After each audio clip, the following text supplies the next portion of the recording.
In a previous video, we looked at changes in the supply and demand curve and how it impacted price and quantity, and we're just going to do a little practice with that right here. I'm drawing a supply and demand diagram, and let's just say we're dealing with OJ, orange juice. And let's suppose that what happens is that there's a bad freeze that's going to kill lots of orange trees.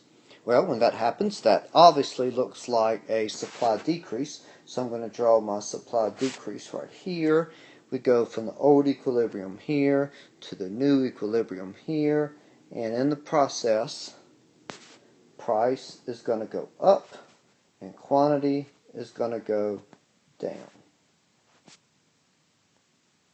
Let's draw another supply and demand curve, and let's suppose that, like before, we're dealing with orange juice. Let's suppose here that there's a new variety of orange trees that we create, and it's better.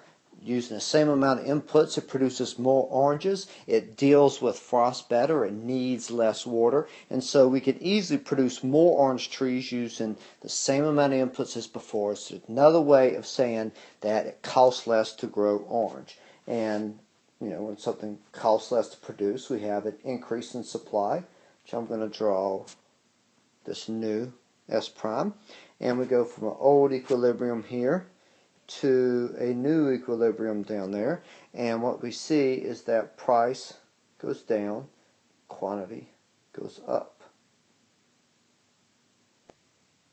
So as before, when supply goes down, we see that price goes up and quantity goes down, and when supply increases, price goes down, quantity goes up. Now let's look at demand. Let's get our supply and demand curves back. And now let's have some demand changes.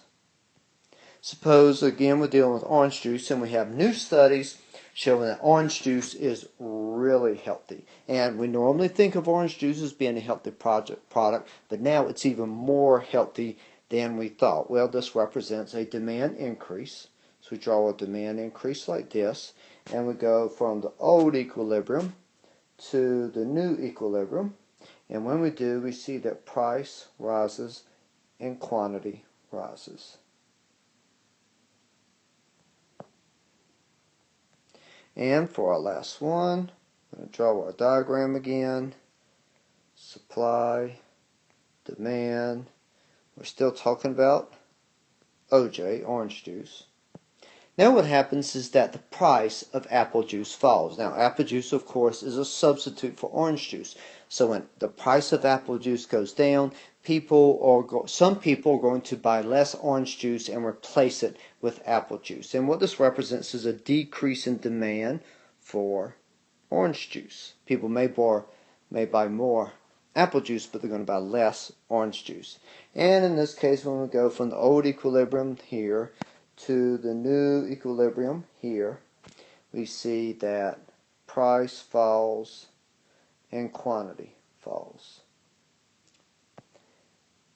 And in summary, whenever we have a demand increase, we tend to see that price rises, quantity rises.